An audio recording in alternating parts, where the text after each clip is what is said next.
Hello, everyone. Hello, Lisette, and welcome to the year of being 70, episode 30.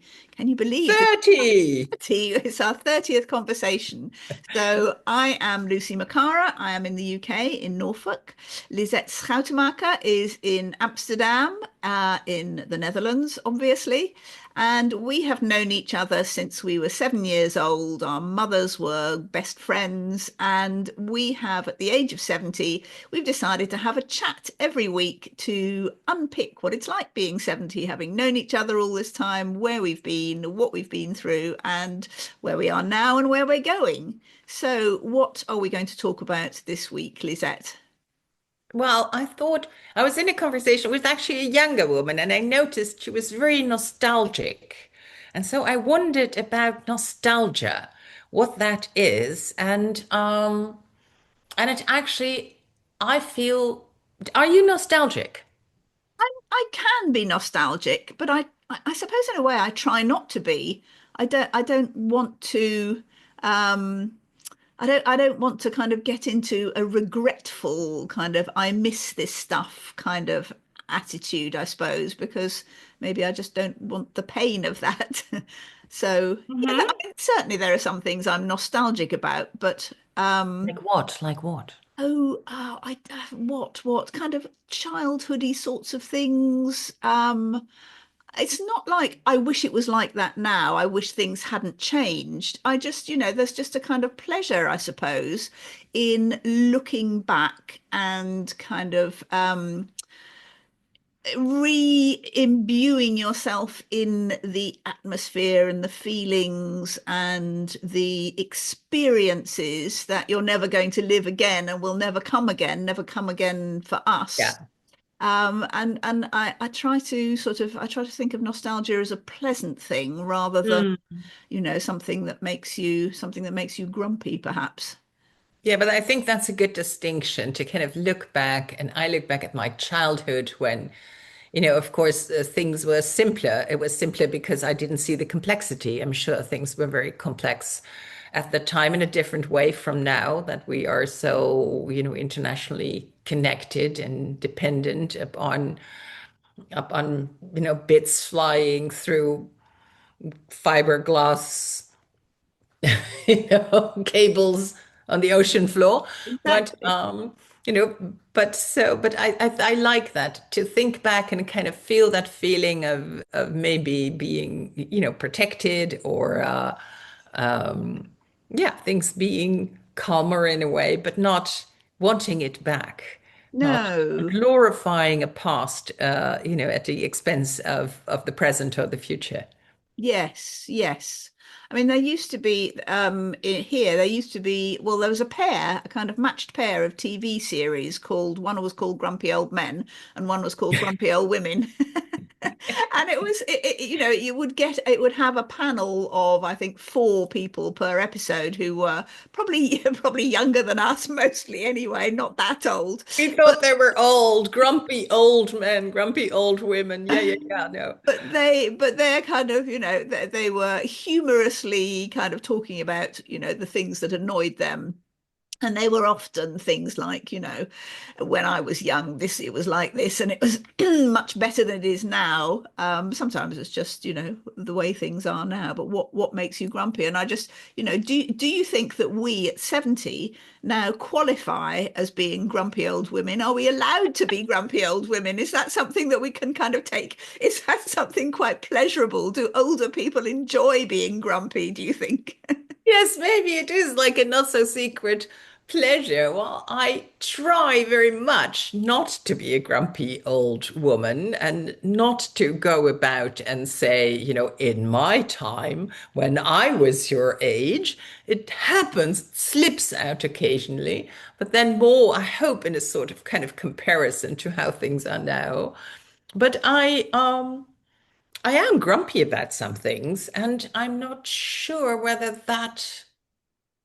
I've always been grumpy about those things or whether that I'm I think very, what I get worse. very grumpy, very, when I'm in a movie and you're in the movie, you're in the scene, and especially, that moment when the thing is going to happen and people behind me start to whisper, I just, I look at them as if, with this very forbidding look, which kind of often has them whisper louder.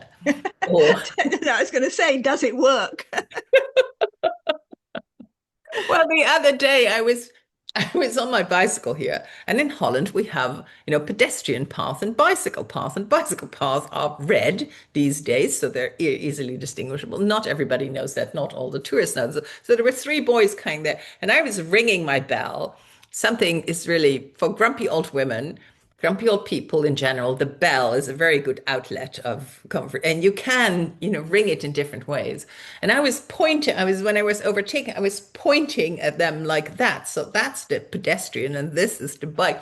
And there was a man came in that store, and he was really laughing, and he said, "I saw you." And I said, "Did you see my educational impulse?" And we had a good time, but it was a bit of, I tried to educate the world Of to course. conform to some rules that I have set. Yes, indeed. People need to know what's right and what's wrong by our standards.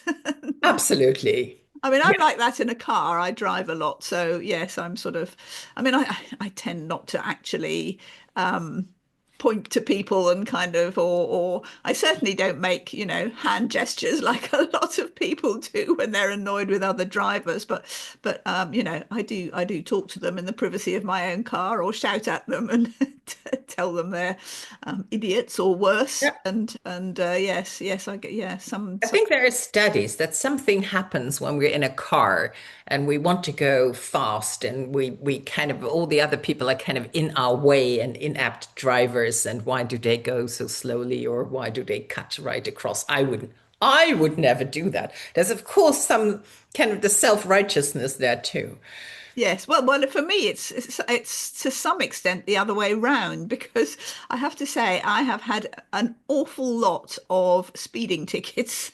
So in the UK we get points on our license when every time you get a speeding ticket, you get a point. You get 3 points on your license. You have 12 points. If you get to 12, you lose your license for a period. That has never. Wow. Yes, that has never We don't actually. have that. Wow. Yes, no, it's very punitive. So I'm sometimes driving along at the speed limit. I'm try to be very, very careful these days. And there's somebody behind me, kind of not, necessarily hooting or anything, but right up the back of the car. And I'm like, no, I will not go faster. I am not going to risk my license just so you can go faster. Yeah. So yeah, that's Yeah, maybe we go slower. My grandmother, bless her, the one I'm named after, my mother's mother, she was still driving, and at some point she had all these accidents.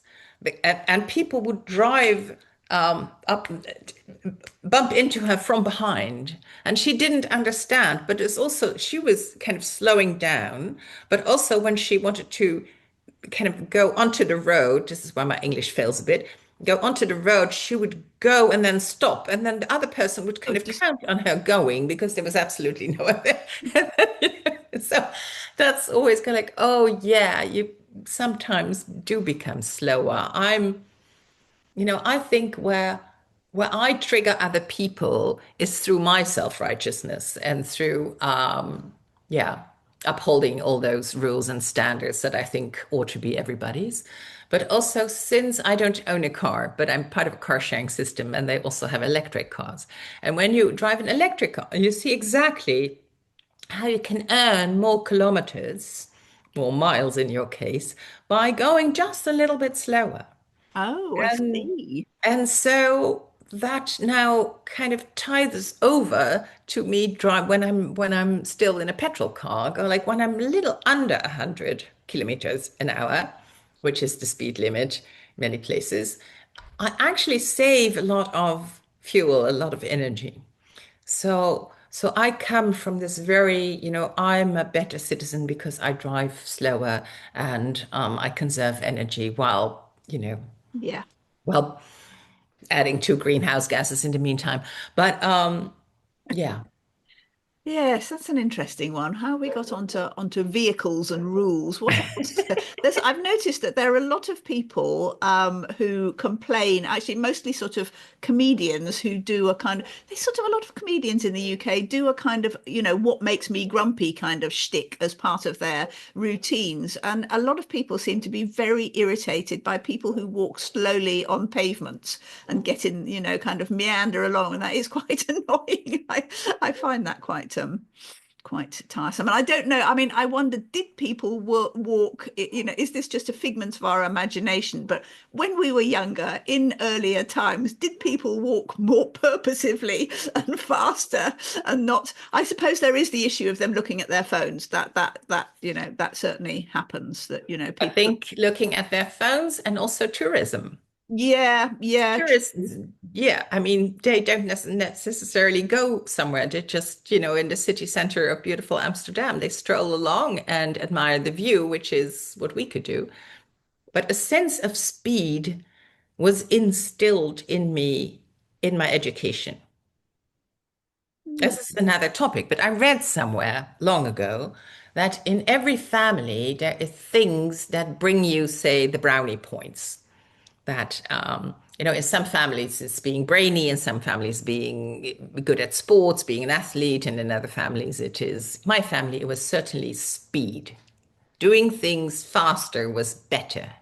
And Really, I'm still on a deprogramming of that.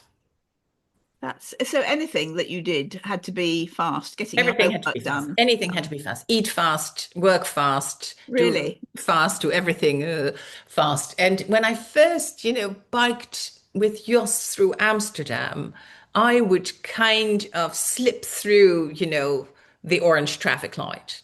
And Yeah. he would stand still and Yeah. say, "This is a moment that I can look around and enjoy the view." And I'd kind of, what? The whole idea is to get there fast. And I'm still very aware of when I want that and what kind of a person I become when I do that. That's interesting. Yes, I'm not, I don't know if I can't think of the thing or a thing that was sort of valued like that in my, I don't think I can put my finger on something specific. Just sort of, I don't know, getting on with life, succeeding maybe.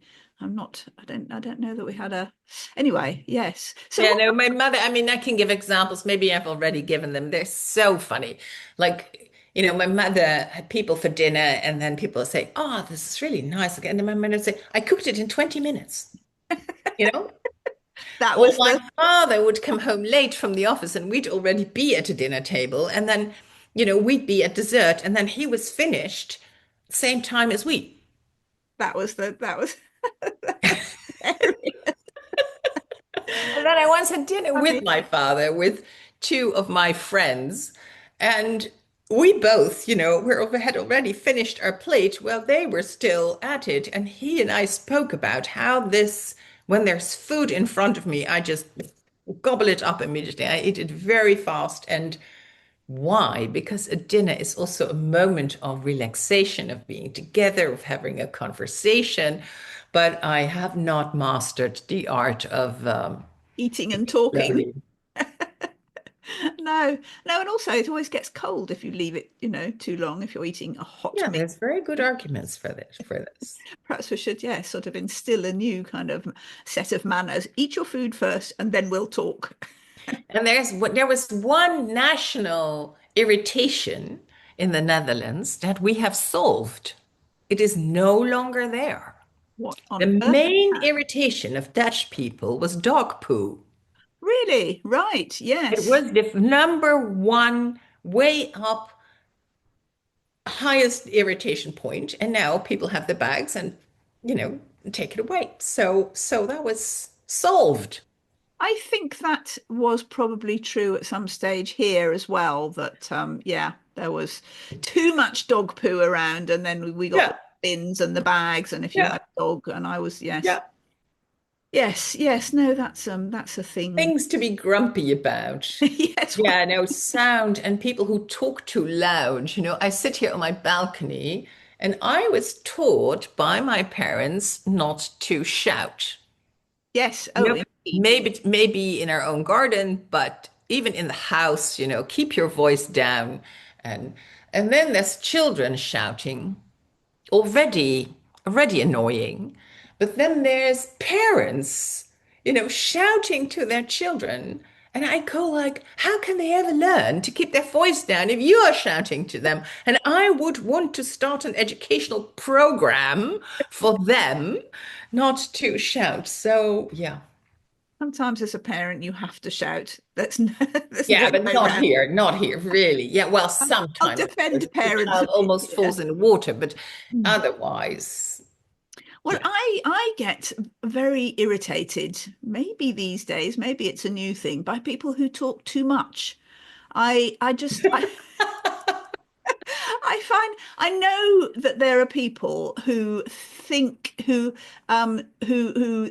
internally and then speak, and I'm very much one of those. And I don't like saying things until I've thought about something. So, my speech on the whole, I mean, obviously I do rabbit on, and at times probably with you, is generally kind of edited, I'd like to think. But there are people who just think as they speak, and their speaking is the process by which they refine their ideas. So absolutely everything in their head comes out, and then I find so much of it is unnecessary, and I really want to say, look, just get to the point. What do you mean? What are you talking about? I don't need all the other stuff that goes around this. I don't want to hear your thought processes. I just want to hear what conclusions you've come to, and maybe a bit of the why, but not the how. And it I I find that like looking at your face as you say this because you're I love it because I feel when that happens, what happens in me is I think you are wasting my time. exactly, exactly. Yeah. And I understand that for those people, and it's often kind of extrovert versus introvert kind of behavior as well. And a friend of mine who is very extrovert and very does a lot of talking was saying to me, if I tried to make you talk more in a meeting and say things before you were ready, you'd feel very uncomfortable, wouldn't you? And I said, yes, absolutely. And he said, well, if you try to stop me saying all the things that I want to say and going through the process, I find that extremely uncomfortable. Yeah. If I have to sit and be quiet in a meeting until I've, Yeah. rationalized something, then that's horrible for me. So I try to be kind of understanding, but there's only a finite amount of time. And if Yeah. people are going to talk so much in this finite amount of time, it does feel like, to me, it feels like a waste of time. And it tends to make me go off during meetings and look at my email and do other things. And I think I think I've developed quite a good way of being able to hear the key point that comes out while I'm sort of multitasking doing something else. And that, so then I feel like, okay, I'm not wasting so much time now. Yeah, so the whole thing about wasting time, is that actually true? Or I mean, I impatience is one really, really, really childhood conclusion too, and impatience is like my big vice, and it can get hold of me, where I always try to be more, I wouldn't say polite, but kinder. Also kinder to a person who formulates their thoughts. Can I still be interested, even if it irks me, even if it kind of come to the point now, I want to shake them, right? Yes. But they Yes. can't. They can't. You have to just go through the whole thing. Yeah. Yes. And And also, yeah. and you have to kind of, at least I have to sort of try and find the value in listening to their process, and and try and get something out of that, so I'm not feeling I'm wasting time, that there's some other maybe form of communication going on that I should Hmm. be more aware of, things like that. But Yeah. I do also get incredibly irritated by people who talk in cliches, and kind of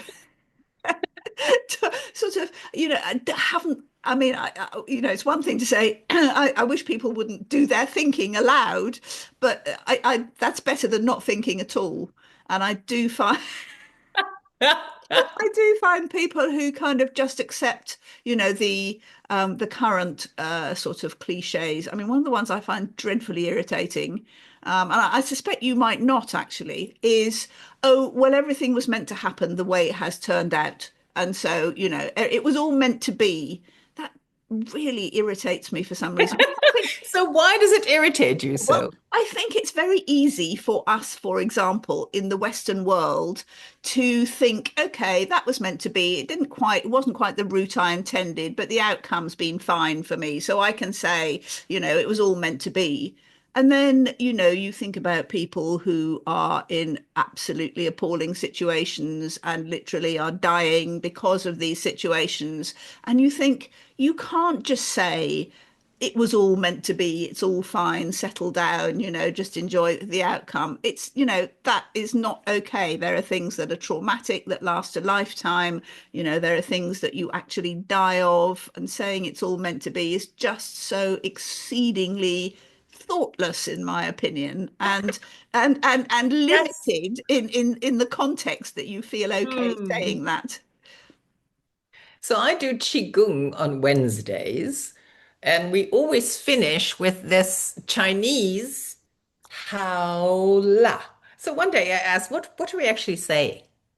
And she said, oops, I need to kind of go back and figure it out. I used to know what it meant, but now I just say, what does it mean? And it means everything is perfect and it will only get better.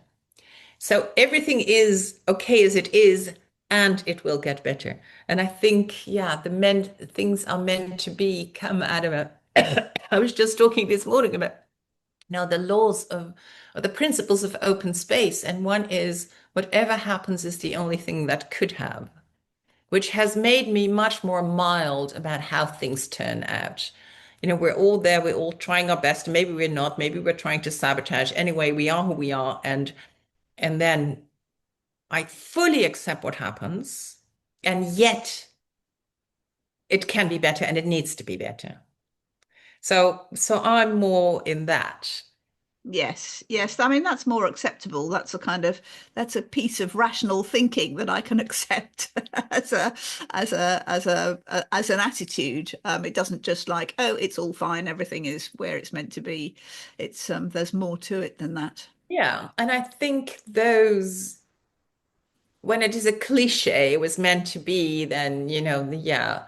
But I think there's people who really truly feel that everything that happens is meant to be. It doesn't make it right, though. No, no, but I think people use it as a sort of comfort thing, It didn't, it wasn't what I expected, it wasn't what I wanted, but hey, it's fine because it was all meant to be. So I'm not going to, and I just think it's easy enough for us to do that in the context that we're living, because on the whole, things are not that bad, and we've Yeah. probably, it's sort of, it's like, I thought I would, I don't know, I would have a particular experience, or I'd make a certain amount of money or something like that. And it didn't work out that way. But, my company went broke. But hey, now I'm a millionaire. So it was all meant to be, it was just another route. And that's sort of, I don't know, it irritates me. Yeah, um I was invited to witness a funeral online last week, and the son of my friend who died at age 59, um, she was a very spiritual woman, but a spiritual leader, I would say. And her son said, it was written, which in a way is it was meant to be, right? And she fought with everything she had, she fought the cancer. And at some point, you have to kind of release, you can't. And the thing has just taken over. You need to kind of surrender to death. And you can say, many people say, oh, she died too young, he was too young. And there I go. I have very much whatever happens is the only thing that could have. Apparently, it has happened. So saying that it shouldn't have happened doesn't really help me. I feel we need to face those kinds of things that happen. It has happened. So, yes, if we had lived, 100 years on, maybe we won't die from things, people 100 years ago died from things we don't die of anymore. And doesn't mean that was meant to happen. Well, at the time, it was the only thing that could have happened. So, Yes, yeah. no, I completely agree with that. I don't like the idea of holding grudges against life. I don't think that's helpful Mm, at all. My life was ruined because my husband died too young, yeah. or I don't think that's helpful for our mental health, apart from anything else. I don't think it, puts you in a good position to be angry. I mean, of course, if you're grieving, if something's happened, something Yeah. bad's happened, you Of go through course, it. there are times you would want it differently. Yeah. And we have to kind of stomach these things and yeah. But yes, you certainly have to, I think, have to come to a place where you accept what has happened as what's happened, Even and if it is unacceptable. even if Like it many things even in if it's life, many things unacceptable. these days are unacceptable. Yeah, yeah, absolutely. But there are things you can do things about, and there are things you can't do things about. And there is that, yes, that quote. Give me, yeah, well, I can't remember it. I'm not even going to try and quote it. I can only remember it because Margaret Thatcher said it on the steps of Downing Street when she became Prime Minister, and it seemed particularly inappropriate in retrospect. But anyway, so it's give me the grace or the strength to Oh, accept what I cannot yes, change, yes, change what exactly. I cannot accept. I don't know, Yes, something that like sort of that. thing. Things Yeah, I cannot change. exactly. Oh, okay. So, which is a sort of a true enough sort of thing to say, but annoying in Yeah. her mouth, I think. Yeah. Um, so what else do you find irritating at the moment? What triggers you? Anything? I mean, Well, let's think of little things. what triggers me is I just got a lovely friend, and I think younger people do this. They leave voice messages, and I go like, ah, reading something is so much easier. It takes more time to type when you're on your phone, not when you're on your computer. Then the WhatsApps and the Signal messages get longer. But when would I listen to that? I I know. find it. I would want to a re-education program for that as well. I think And sometimes it is really lovely. My niece sent me a voice message, and I do enjoy hearing her voice, so that's there too. so. Yes, some people are allowed to send you voice messages, but only certain people. Only certain people, Yes, that's and fair then enough. No, you should have a list, you on your WhatsApp, yeah, whatever. You can send yeah, me we a should voice have message. a If kind you're of not on, marks with what your allowances, yes, yes, if you're but not also on. I postpone listening to them. Yes, yes, yes, exactly. And also, if you're, I don't know, just looking at your phone, or you've got, if for instance somebody sent me a message here, I could quickly, I could look down, or it would pop up on my screen, and if they've written it, I can see what it is and whether it's worth dealing with. If it's a voice message, I'm not going to be able to, stop a meeting or a conversation. Surreptitiously, is that the word? While the other people is a person is talking too long, you can't deal with it in the No, moment. no, exactly. Exactly. But it's also the same, with voice messages. Again, it is exactly the kind of people who talk and also take in information through, Yeah. verbally, who do that. And I'm not that person. I'm the person who wants to write it down. So it's very precise what I'm saying. And, I want to hear back from you. But it is just that, that very different kind of brain function, I suppose, really. And the apps and things that we have now make both of them possible. I mean, maybe I want to really just go back to either you telephone me on the telephone and I will talk to you, or you will write me a letter and I will open it when the post delivers it and read it, and then I will write back to you. Maybe that's the kind of nostalgia I want to go back. Since of course, I don't want to go back to that. It was very limiting and wasting of We were time. talking about that the other day, how what was the world before we had this thing that we still kind of call a phone? Well, that's kind of the least that we do with it.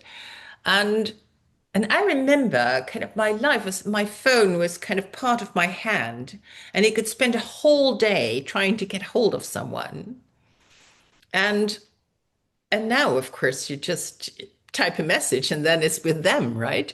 Yeah, yeah, That is exactly. much easier. Exactly. And I think we make different rules for the different formats, don't you? So if you send someone an email, you are prepared to wait for a few hours before they get back to you. I'm sure we all have in our heads, I Yeah. think, 3 hours and I want to hear back from you if I've sent you an email. Oh, really? No, mine Kind of, is more, it depends, but it I depends on. can, a day is fine. Yes, yes. I mean, I think in our business we say we'll be back to you within 24 hours, which is, Yeah. is reasonable. But if I've WhatsApped someone, I expect them to come back instantly. I'm very Yeah. annoyed if I don't get the two blue ticks straight away and they haven't got their phone with them or they're not, they haven't looked at it and given me some kind of response So immediately. we are speeding each other up, aren't we? Yeah, yes. But I'm sort of, I suppose I'm more thinking of, we all have our own little rules for different. I mean, for instance, with Facebook Messenger, which I only use for a few people, I see I see that as much more personal, and I find it really irritating when people Facebook message me, either as a kind of business introduction or, sort of something they Business introduction should go through LinkedIn. LinkedIn, Don't exactly, they know that? exactly. Yes, yes, Do completely. you accept all the links at LinkedIn, all the invitations? I do. We have I mean, we Really? have an actual strategy that we kind of build our LinkedIn connections because anybody might want to write a book at some stage. Ah. I'm fairly undiscriminating So about, that's a strategy, accept everybody. yeah. Yes, exactly. That can be a strategy. You can have a strategy meeting about the strategy and then have the strategy accept everybody. Yeah, anybody might be, yeah, that's of Well, course. I mean, maybe not anybody. There are a few people I'm clearly not going to want to have in my connections particularly. I mean, I know that for a lot of people, they invite me to connect. I know that if I connect with them, if I say yes, they will immediately send me an automated message saying, would you like my services? I do this, I do that. Shall we talk? And mostly I just ignore those. And I don't think that's rude because No, no, no. That's that's no, no, no. That's not rude. That's just trying. That's just putting leaflets through your mailbox in the exactly, old-fashioned way, exactly. right? So Yeah. so that's okay. And I don't mind them doing it because that's how people work. That's how people I I wonder if still go with LinkedIn, like, have I met you? Have we been to the same event? Do you know many people that I know? If we have one person in common who already I don't really know well, then I don't accept. no, but you're not selling services through a business account, No, are you? mostly I think people are, because I invest, but a lot of people Exactly. are looking for investments, so I have to also Yes, yes, yes, exactly. You're on the other end. close the door. Yes, indeed. Yes. Yeah. But I have Book Magic and I have Rethink Press and Yeah. my mastermind, and I want to be able to, at some points, get out to as many people as possible the Yeah. message they might be interested. So that's exactly the opposite. Yeah, I But was having this discussion with Jos about, how Meta is now using Facebook and no, not in, yeah, and Instagram, or, whatever you put there. And he says, I might leave Instagram. And he has his Instagram for his paintings. He's a painter. And I said, but you want your paintings to be in public. So, really. why would But you? I don't use, yeah, Instagram I use occasionally, and Facebook, I'm hardly there anymore. Are you a Facebook person? I am. The sort of personal stuff I kind of put more. Actually, you may not realize this, but you are on Instagram, Facebook, LinkedIn, Threads, because Really? I post a clip from our conversations every day of the week. So you're there. Really? Well, I see them on LinkedIn, but otherwise, what is Threads? I don't even know what it is. Threads is a sort of little newer. I think it's got a smaller kind of. I don't know. I'm not sure. I think it belongs to. I think it's also a Meta one. It's sort of somehow, yeah, I think it's, Like Meta. I want to oh, get I away know, from Meta. I know. And I don't do anything. Do you do anything on Twitter, X? No, no, no, no. I've left that long ago. I left. In the beginning, I thought it was so funny as a word person to have a message and only 140 signs Yes. was really a little puzzle to solve every day. But I've left it long ago, and especially since Mr. M bought it, I think it is a very toxic environment. Yeah. So Yeah, exactly. far Exactly. away from it. Yes. Yes. No, that's Yeah. So anything else you're grumpy about? You would want to grump. I don't know if that's a verb in English. Can you I grump about something? Or I actually get grumpy about people who do the grumpy thing. I mean, I'm part of a few Facebook groups which are kind of life in the 60s, and I grew up in the 50s and things like that because not because I contribute to them, but because they're kind of quite good research for my novel. I sometimes see, photos, or there are memories, or there are, sort of fashion items and things that kind of trigger me into having ideas. But there are so many people there who go, oh, yes, people were pretty, women were prettier, everybody was more polite. Those were the good old days. And oh God, it's so annoying. And they, so you're there as a viewer, not as a contributor, and then you are criticizing what you don't contribute to. So there's also something there. Because like, yeah, but I think there is some pleasure sometimes in being annoyed. I don't really like being annoyed, but it's kind of voicing what I'm grumpy about. People in a classical concert and they've brought papers and they have no idea how much a piece of paper, the noise it makes. yeah, So, yeah, no, so there's a lot about sound I notice in my that I'm interesting. grumpy about and that I would Yeah. like to, yes, and walking slowly and going in the wrong lane. That's Yes. really my two items that I would like to re-educate people about. Music in lifts and buildings and supermarkets. I mean, I don't like music full stop, but that particular genre of meaningless, hideous music I can Yeah. do without. But perhaps I don't know, perhaps it gives an ambiance that I'm not sort of privy to. But But in maybe it covers, other noises. But in yes, general, I mean, it's so easy to go around being irritated. yes, yes, absolutely. And so I counteract that within myself. Yeah. And it really works when you walk in the street and you smile, another person will also smile. Yeah. So I try to be kind and light, and I fail at it on a daily basis. But anyway, I try not to be a grumpy old woman. No, no, I absolutely agree. I work against being that. And I I think, work against it. That's yes.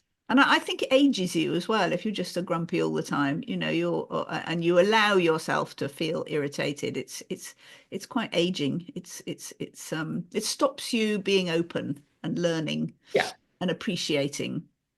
yeah, yeah. I think learning, appreciating, being open is the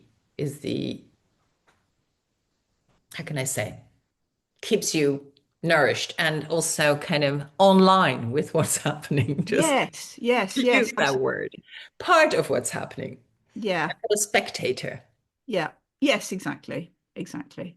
That's my excuse for watching popular television. I like to know what's going on in the world and what people are thinking and feeling and enjoying. Hmm. I don't think I okay, don't well, I watch television sometimes with Jules. When he's not there, the television doesn't, has no role in my life. no, Oh, no, it's yeah. interesting.